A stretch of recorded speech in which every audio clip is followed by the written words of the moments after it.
হজ্জে যাওয়ার পূর্বে যে শর্ত, হজ্জের মধ্যেও শর্ত রয়েছে। সে শর্ত হচ্ছে যেভাবে নবী করিম সাল্লাল্লাহু আলাইহি ওয়াসাল্লাম হজ্জের দিক নির্দেশনা দিয়েছেন, কখন কি করতে হবে। আরাফাতের ময়দানে দোয়া করতে হবে, জোহর এবং আসর একই সময়ে এক আজানে 2 একামতে পড়তে হবে।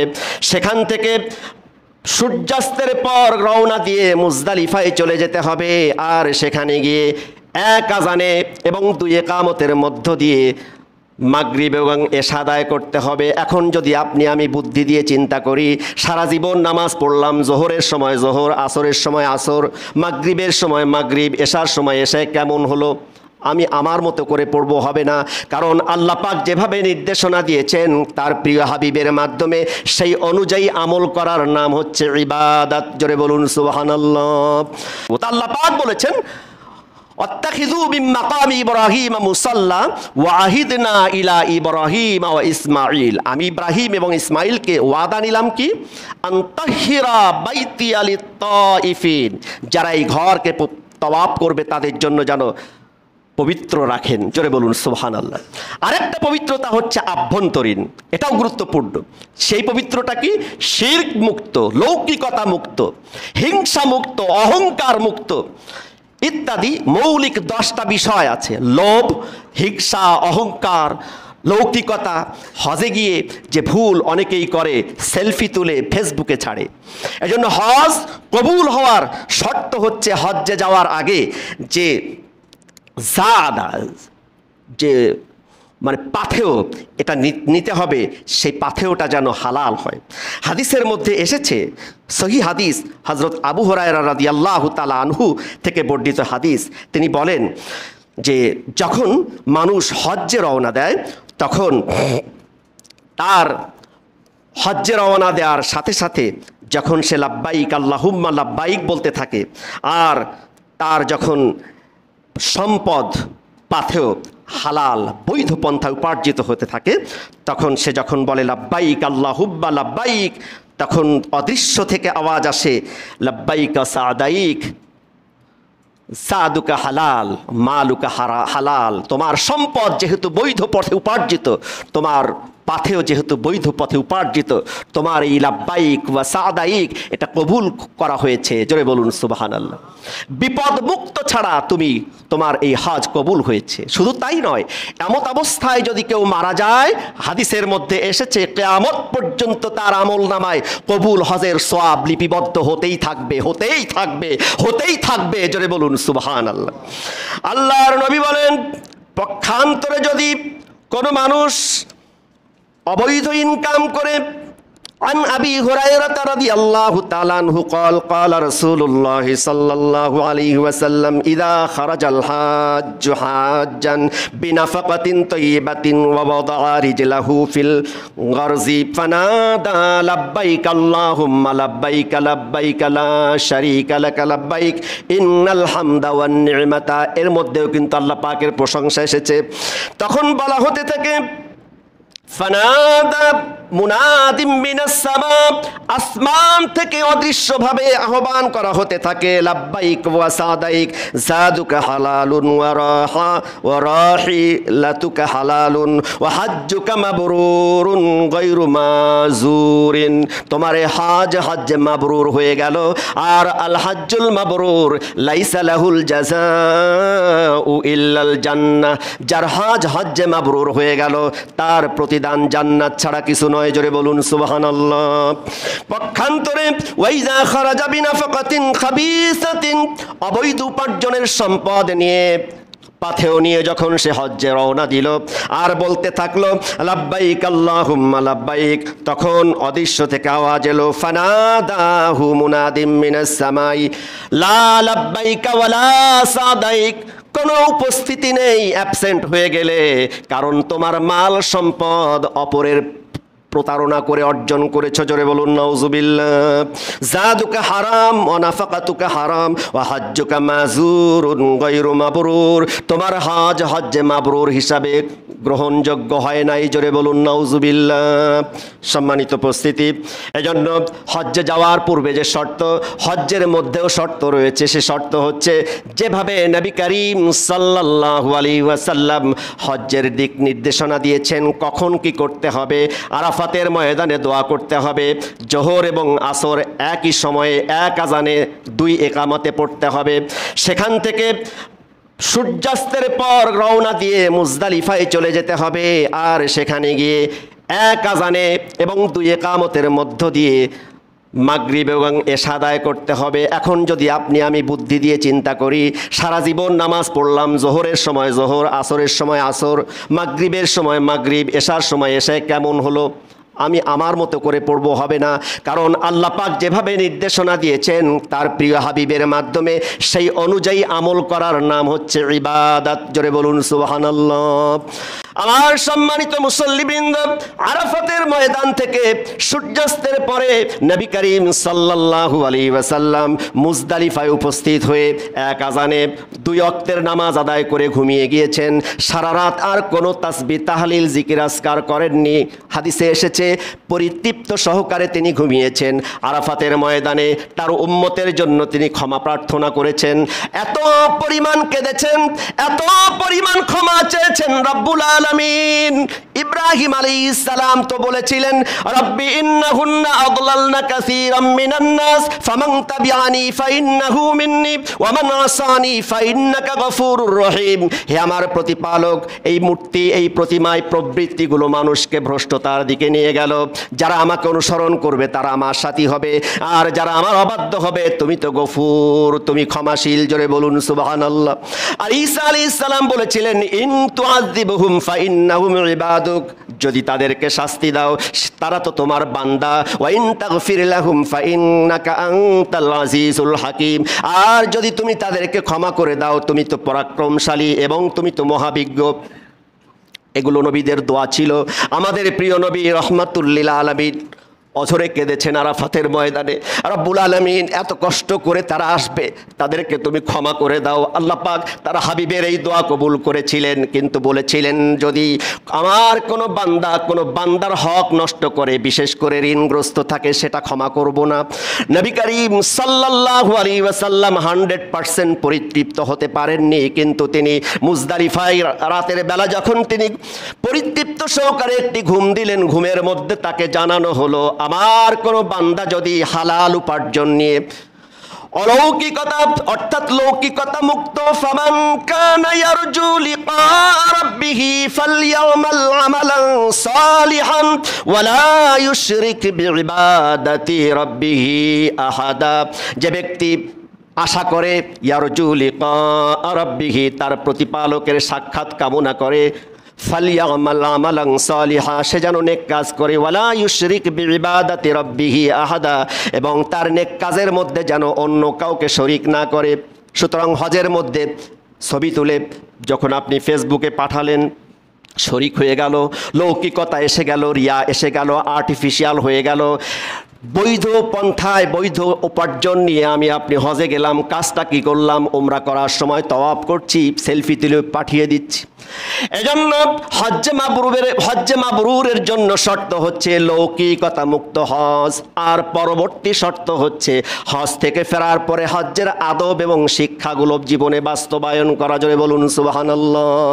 সম্মানিত উপস্থিতি, ইব্রাহিম আলাইহিস সালাম কলিজার টুকরা সন্তানকে নিয়ে যখন কমপ্লিট করলেন, কাবার পুনর্নির্মাণ করলেন, এরপর তিনি ভিত্তি প্রস্তর স্থাপনের, যে আমরা করি হুজুর ডেকে নিয়ে মোনাজাত করি, তার সুন্নাহ। وإذ يرفع إبراهيم القواعد من البيت وإسماعيل ربنا تقبل منا إنك أنت السميع العليم। কিভাবে দোয়া করলেন? তার কলিজার টুকরা সন্তানকে সাথে দিয়ে, হে আমাদের প্রতিপালক, আমাদের এই কষ্ট, আমাদের এই যে আপনার সন্তুষ্টির জন্য যা কিছু করলাম কবুল করে নিন। নিশ্চয়ই আপনি শোনেন, আর নিশ্চয়ই আপনি সব কিছু জানেন। রব্বানা ওয়াজআলনা মুসলিমাইনি লাকা ওয়া মিন যুররিয়াতিনা উম্মাতাম মুসলিমাতাল লাক ওয়া আরিনা মানাসিকানা ওয়া তুব আলাইনা ইন্নাকা আনতাত তাওয়াবুর রহিম। হে আমাদের প্রতিপালক, ওয়াজআলনা মুসলিমাইনি লাক, আমাদের দুইজনকে আত্মসমর্পণকারী মুসলমান হিসাবে কবুল করুন। অমিন যুররিয়াতিনা, এবং আমাদের পরবর্তী জেনারেশন যারা আসবে তাদেরকেও মুসলমান হিসাবে কবুল করুন। ইহুদি খ্রিস্টান এগুলো কিন্তু বলেননি। উম্মাতান মুসলিমাতান লাক, মুসলমান জাতি হিসাবে কবুল করুন। ওয়া আরিনা মানাসিকানা, এবং আপনি আমাদেরকে দেখিয়ে দিন হজ্জের এই সিস্টেমগুলো, কিভাবে হজ করতে আসবে মানুষ।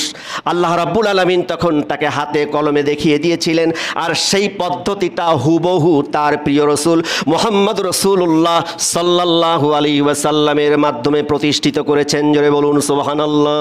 ওয়া আরিনা মানাসিকানা, মানাসিক মানে হচ্ছে হজ্জের এই যে পদ্ধতিগুলো, কোরবানির পদ্ধতিগুলো। হজ এবং কোরবানি একটার সাথে আর একটা জড়িত। যেমন রমাদানুল মুবারকের রোজার সাথে ফিতরা, রোজাকে আল্লাহ পাক ফরজ করেছেন, আর ফিতরাকে রাসূল করিম সাল্লাল্লাহু আলাইহি ওয়াসাল্লাম ওয়াজিব করেছেন, আল্লাহ পাক তার রাসূলের মাধ্যমে ওয়াজিব করেছেন। অনুরূপভাবে হজ ফরজ আর কোরবানি হচ্ছে ওয়াজিব। কোরবানির বিষয়ে আগামী সপ্তাহে ইনশাআল্লাহ কোরবানির মূল প্রেক্ষাপটে আলোচনা করা হবে। এরপর তিনি তৃতীয় আরেকটি দোয়া করলেন, রব্বানা ওয়াবআস ফীহিম রাসূলাম মিনহুম ইয়াতলু আলাইহিম আয়াতিকা ওয়া ইউআল্লিমুহুমুল কিতাবা ওয়াল হিকমাতা ওয়া ইউযাক্কিহিম। হে আমাদের প্রতিপালক, আমার এই সন্তানের বংশধরের মধ্যে ওয়াবআস ফীহিম, এই সন্তান অর্থাৎ আমি যাকে সাথে নিয়ে, যাকে রেখে গেলাম তোমার কাবার কর্নারে, এবং যাকে সাথে নিয়ে কাবার পুনর্নির্মাণ করলাম, তার বংশের মধ্যে একজন রসুল তুমি কবুল করো। রসুলান মিনহুম, এখানে কিন্তু রুসুলান মিনহুম বলা হয় নাই, এখানে এক বচন বলেছেন, এবং সেটা ইন্ডিকেট ছিল জনাবে মুহাম্মদ রাসূলুল্লাহ সাল্লাল্লাহু আলাইহি ওয়াসাল্লাম। এজন্য বনি ইসমাইলের মধ্যে একজন রসুল, তিনি হচ্ছেন সকল রসুলদের সরদার সাইয়্যিদুল মুরসালিন রহমাতুল্লিল আলামিন। জোরে বলুন সুবহানাল্লাহ। পক্ষান্তরে ইহুদি বংশে অসংখ্য নবী এবং রসুল এসেছিলেন, তার সিগনিফিক্যান্স হিকমত রয়েছে, সে বিষয়ে পরবর্তীতে আলোচনা করবো ইনশাআল্লাহ। তো এরপর তিনি বললেন সেই রসুলের মূল মিশন হবে চারটি। একটা হচ্ছে ইয়াতলু আলাইহিম আয়াতিকা, তিনি আপনার আয়াতসমূহকে তিলাওয়াত করবেন আপনার বান্দাদের মাঝে। ওয়াল্লিমুহুমুল কিতাব, এবং আপনি যে কিতাব তাকে দিবেন, এই কোরআন, তার তালিম দিবেন, শিক্ষা দিবেন। ওয়াল হিকমা, এবং তার সুন্নাহ অর্থাৎ আধুনিকতার সাথে এই কোরআনকে মিলিয়ে একটা বাস্তবধর্মী জীবন গঠনে শান্তিপূর্ণ জীবন ব্যবস্থা তিনি প্রতিষ্ঠিত করবেন। জোরে বলুন সুবহানাল্লাহ। সুন্নাহ হিকমা, এই বিজ্ঞান শিখাবেন তিনি। ইউযাক্কিহিম, এবং পরিশুদ্ধতা করবেন, পরিশুদ্ধ করবেন, সেটা হচ্ছে আভ্যন্তরীণ পরিশুদ্ধতা, তাকে বলা হয় তাজকিয়া। আল্লাহ পাক তার এই দোয়াও কবুল করলেন। তবে তার এই দোয়ার যে সিরিয়াল ছিল, প্রথম সিরিয়াল হচ্ছে ইয়াতলু আলাইহিম আয়াতিকা, ডাইরেক্ট আল্লাহ পাককে সম্বোধন করে বলছেন আপনার আয়াতসমূহ তিনি পাঠ করবেন, তিলাওয়াত করবেন, আবৃত্তি করবেন। আর কি করবেন? ওয়া ইউআল্লিমুহুমুল কিতাব, আপনার কিতাবের তালিম দিবেন। আল্লাহ পাক সূরাত আলে ইমরানের মধ্যে এই কথার উত্তরে বলছেন, লাকাদ মান্নাল্লাহু আলাল মুমিনিন ইয বা'আসা ফীহিম রাসূলাম মিনহুম ইয়াতলু আলাইহিম আয়াতিহি ওয়া ইউযাক্কিহিম ওয়া ইউআল্লিমুহুমুল কিতাবা ওয়াল হিকমাহ ওয়া ইন কানু মিন ক্বাবলু লাফি দালালিম মুবিন। আল্লাহ পাক বলছেন লাকাদ মান্নাল্লাহু আলাল মুমিনিন, আল্লাহ মুমিনদের উপরে অনুগ্রহ করেছেন কি করে? ইয বা'আসা ফীহিম, তাদের মধ্য থেকে রাসূলান মিনহুম, একজন রসুল প্রেরণ করলেন, ইয়াতলু আলাইহিম আয়াতিহি, যিনি তাদের সামনে, তাদের কাছে আল্লাহ পাকের আয়াতসমূহ তিলাওয়াত করেন। এরপরেই তিনি বললেন ওয়া ইউযাক্কিহিম, অর্থাৎ চরিত্র সংশোধন, পরিশুদ্ধতা, আত্মার পরিশুদ্ধতা ছাড়া যত সুন্দর কিছু করি না কেন আল্লাহ পাকের কাছে সেটা গ্রান্টেড হবে না। এজন্য তিনি বলেছেন ক্বাদ আফলাহা মান যাক্কাহা ফাআলহামাহা ফুজুরাহা ওয়া তাকওয়াহা। প্রত্যেক মানুষের মধ্যে রয়েছে ফুজুর, পাপাচার বৃত্তি, পশুবৃত্তি, আর রয়েছে প্রত্যেক মানুষের মধ্যে অ্যাঞ্জেলিক ক্যারেক্টার, ফেরেশতার চরিত্র রয়েছে। দুইটা সমন্বয়ে মানুষ পৃথিবীতে এসেছে। এর মধ্যে থেকে ক্বাদ আফলাহা মান যাক্কাহা, যে তার সুকুমার বৃত্তিকে ডেভেলপ করবে, যে তার সুকুমার বৃত্তি অর্থাৎ ফেরেশতার চরিত্রকে উন্নত করবে, সেই প্রকৃত ইহকাল এবং পরকালীন জীবনে সফলতা তার প্রান্তে চলে যাবে। জোরে বলুন সুবহানাল্লাহ। ক্বাদ খাবা মান দাসসাহা, এবং সে ধ্বংস হবে, সে তার বিনষ্ট হবে যে তার পশুবৃত্তিকে বেশি করে ছড়াবে। অর্থাৎ শুধু দুই পায়ের মানুষ হলেই মানুষ নয়। আমি পুরস্কার বিতরণের দিনেও বলছিলাম যে কোরআনে কারিমের সংস্পর্শে না আসলে প্রকৃত মানুষ হওয়া যায় না। এজন্য আল্লাহ পাক বলেছেন আল্লামাল কোরআন খালাকাল ইনসান, কোরআন তেলাওয়াত শিখিয়ে কোরআন শিখিয়েছেন, মানুষ বানিয়েছেন। সম্মানিত উপস্থিতি, আর এই জন্য পশু জবেহের মাধ্যমে মানুষের আভ্যন্তরে যে পশুবৃত্তি থাকে সেইটাকে জবেহ করার একটি ইনডাইরেক্ট দিক নির্দেশনা আল্লাহ পাক দিয়েছেন। বিস্তারিত আলোচনা ইনশাল্লাহ করব। আজকের যে মেসেজ আমি দিতে চাই সেটা হচ্ছে এই হজ থেকে আমরা কি সংগ্রহ করতে পারি। যারা হাজী সাহেব আসবেন অথবা যারা যাবেন, মূল কথাটি হচ্ছে ইব্রাহিম আলাইহিস সালাম কোন উদ্দেশ্য নিয়ে এত ত্যাগ তিতিক্ষা করে পৌত্তলিক পরিবার থেকে তিনি বের হয়ে তাওহীদ প্রতিষ্ঠা করলেন, সেটাকে পূর্ণ রূপ দান করলেন। তার কলিজার টুকরা সন্তান ইসমাইল আলাইহিস সালামের বংশধরদের মধ্যে থেকে একজন রসুল তিনি দোয়া করেছিলেন, আল্লাহ পাক সেটা কবুল করলেন। সূরাতুল জুমার মধ্যে আরো চমৎকার করে বলেছেন সেই মুহাম্মদ রাসূলুল্লাহ সাল্লাল্লাহু আলাইহি ওয়াসাল্লামের দেখানো জীবন আদর্শ যেন আমাদের ব্যক্তি জীবনে, পারিবারিক জীবনে, রাষ্ট্রীয় জীবনে, সামাজিক জীবনে সব ক্ষেত্রে আদর্শ প্রস্ফুটিত করতে পারি। একটা ছোট্ট পরিবার থেকে যেমন আদর্শ আমরা দেখতে পাই, মা হাজেরা একটা আদর্শ মা ছিলেন, তিনি ইসমাইল আলাইহিস সালাম আদর্শ সন্তান ছিলেন, ইব্রাহিম আলাইহিস সালাম একজন আদর্শ পিতা ছিলেন। তিনি দীর্ঘদিন সন্তান থেকে বিচ্ছিন্ন ছিলেন, অর্থেই নয় তার সন্তানকে তিনি ভালোবাসতেন না, বরং কলিজার থেকে ভালোবাসতেন বলে তিনি আল্লাহ পাকের আদেশের পরে বলেছিলেন রাব্বানা ইন্নাকা তা'লামু মা নুখফি ওয়া মা নু'লিন, হে আমার প্রতিপালক, আমি যা প্রকাশ করি, আমি যা গোপন করি আপনি খুব ভালো জানেন। আল্লাহ পাক এজন্য তার সে আদর্শ কিয়ামত পর্যন্ত জারি রেখে দিলেন। এবং বিভিন্ন সম্প্রদায় তাকে পিতা হিসাবে দাবি করে, ইহুদি খ্রিস্টান যারাই দাবি করুক না কেন, ইন্নাউলান নাস বি ইব্রাহিম লাল্লাযীনা তাবাউহু হাযান নাবিয়্যু ওয়াল্লাযীনা আমানু আল্লাহু ওয়ালিয়্যুল মুমিনিন ওয়াদাত্তাইফাতুম মিন আহলিল কিতাব। ওই আহলে কিতাব ইহুদিদের মধ্য থেকে একদল চাইবে মুসলমানদেরকে ইহুদিদের দিকে ভিড়াতে, পথভ্রষ্ট করতে। লাউ ইউদিল্লুনাকুম ওয়া মা ইউদিল্লুনা ইল্লা আনফুসাহুম ওয়া মা ইয়াশউরুন। আল্লাহ পাক বললেন তারা যতই চাক না করো নিজেরাই পথভ্রষ্ট হবে, আর যারা পথভ্রষ্ট হতে চায় তারা তাদেরকে অনুসরণ করুক। জোরে বলুন নাউযুবিল্লাহি মিন যালিক। আল্লাহ তাআলা যেন যতটুকু কথা বললাম আমাকে সহ যারা শুনলাম সবাইকে সঠিক বুঝ দান করেন এবং আমাদের বাস্তব জীবনে ইব্রাহিমের আদর্শ, পবিত্রতা, স্বচ্ছতা, স্বচ্ছ পবিত্র জীবন আমাদেরকে যাপনের তৌফিক দান করেন। সকলে বলি আমিন।